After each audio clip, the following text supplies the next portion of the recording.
जय श्रीमन नारायण दोस्तों, आपका बहुत बहुत स्वागत है। धार्मिक कर्मकांड या फिर पूजा या फिर हवन, इन तीनों चीजों के दौरान महिलाओं को बिंदी हरगिज भी धारण नहीं करनी चाहिए। जान लेते हैं इसके पीछे की वजह, इसके पीछे का क्या रहस्य है। स्टिकॉन बिंदी का जो चलन है वो बहुत ज्यादा फैल गया है, बहुत ज्यादा औरतें इसको इस्तेमाल करती हैं। कई हिंदू महिलाएं रंगीन और मैचिंग बिंदी पहनने के पक्षधर है, लेकिन क्या आप जानते हैं कि स्टिकॉन बिंदियां फायदे से ज्यादा नुकसान पहुंचा रही हैं? लेकिन ये बात बहुत से लोग नहीं जानते हैं। पश्चिमी देशों में लोगों को भारतीय संस्कृति, विशेष रूप से उनकी परंपराएं, व्यंजन, कपड़ों, इनमें बहुत ज्यादा रुचि हो गई है। आप अक्सर उन्हें भारतीय परिधान पहने हुए, रुद्राक्ष माला पहने हुए, बिंदी पहने हुए, चूड़ियां पहने हुए जैसे सांस्कृतिक प्रतीकों का उपयोग करते हुए आप उन्हें बखूबी देख सकते हैं। इसके पीछे उनकी मान्यता ये है कि ऐसा करने से उन्हें सनातन धर्म जो है उनके नजदीक आता है, वो उसके पास पहुंचते हैं, उसको अच्छे से समझ पाते हैं, इसीलिए वो ये चीजें पहनने में अपनी रुचि बहुत ज्यादा रखते हैं। तिलक या फिर बिंदी एक ऐसा आभूषण है जिसे आप अक्सर लोगों को पहने हुए, लगाए हुए पाएंगे। बिंदी, जो कि संस्कृत शब्द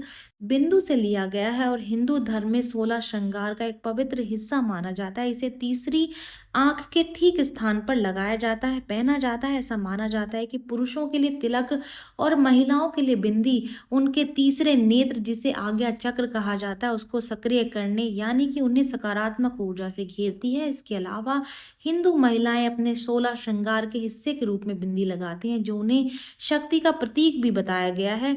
इसके अलावा हिंदू महिलाएं अपने 16 श्रृंगार के रूप में बिंदी लगाती हैं, जो कि उनकी शक्ति का प्रतीक भी है।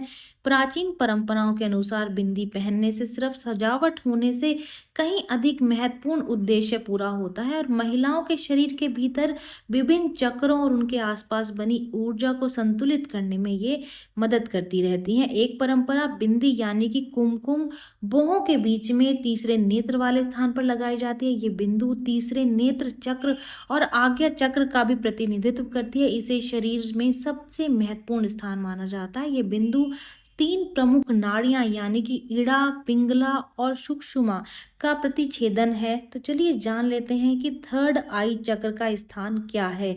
योग विज्ञान के अनुसार ये शरीर में एक महत्वपूर्ण बिंदु है, जिसके माध्यम से मन शरीर की ट्रांस अवस्था को नियंत्रित करता है। जब सभी 6 इंद्रियां ब्रह्मांडीय ऊर्जा से जुड़ी होती हैं, इसीलिए इस बिंदु को हमेशा खुला और किसी भी रुकावट से दूर रखना चाहिए। इस चक्र को अवरुद्ध कर आप ब्रह्मांड की शक्तियों या फिर ब्रह्मांड की ऊर्जाओं से नहीं जुड़ सकते हैं, जो आपके अपने भीतर अलौकिक शक्ति का एहसास कराती हैं। दरअसल वह ऊर्जा आपके मस्तिष्क को अदृश्य या भविष्य में होने वाली चीजों से जोड़ती है, जिससे आपको अजीब महसूस होता है। यह वास्तव में ब्रह्मांडीय ऊर्जा है। जब कोई व्यक्ति यज्ञ, हवन या फिर इसमें उपस्थित होता है तो उनके चक्र सक्रिय हो जाते हैं और लंबे समय तक सक्रिय रहते हैं। तीसरी आंख जागृत होने लगती है। यही कारण है कि कुछ लोग निंद्रा की स्थिति का अनुभव करते हैं। कुमकुम का तिलक इस चक्र के जागरण को बढ़ावा देता है, जबकि एक स्टिकॉन बिंदी इस चक्र की ऊर्जा को बाधित करती है। यह आज्ञा चक्र को अवरुद्ध करती है और उसको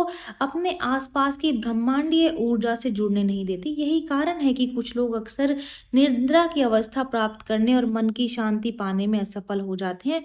प्राचीन काल में कुमकुम बिंदी लगाने की दैनिक प्रथा थी। पुरुष और महिला दोनों ही अपने तीसरे नेत्र चक्र को सक्रिय करने के लिए अपने माथे पर सिंदूर, हल्दी, चंदन या फिर भस्म का तिलक लगाते थे। इसकी वजह यही थी कि वो अपने तीसरे नेत्र को सक्रिय करने के लिए ही इसको लगाते थे। इससे आप ब्रह्मांड में हो रही सारी अलौकिक शक्तियों से जुड़ सकते हैं। लेकिन अगर आप स्टिकॉन बिंदी लगाएंगे तो आप कहीं ना कहीं अपने आप को अवरुद्ध कर रहे हैं। आप अपने तीसरे नेत्र को सक्रिय होने में उसमें अवरुद्ध पैदा कर रहे हैं। तो आपको स्टिकॉन बिंदी का इस्तेमाल कम से कम करना चाहिए और जब भी आप किसी हवन में, किसी पूजा में या कहीं भी किसी धार्मिक अनुष्ठान में जाएं तो जरूर से कुमकुम की बिंदी को लगा करके जाएं और पुरुष जो हैं वो तिलक लगा के जाएं, वो ज्यादा अच्छा रहेगा और आप इससे वहां मौजूद अलौकिक शक्तियों से जुड़ सकेंगे। ये जानकारी यहीं तक ही। उम्मीद है दी गई जानकारी आपके काम आएगी और आप इसका लाभ उठाएंगे। जो लोग वीडियो देख रहे हैं, वीडियो को लाइक कर दीजिए, चैनल को सब्सक्राइब कर दें, नोटिफिकेशन बेल को दबाना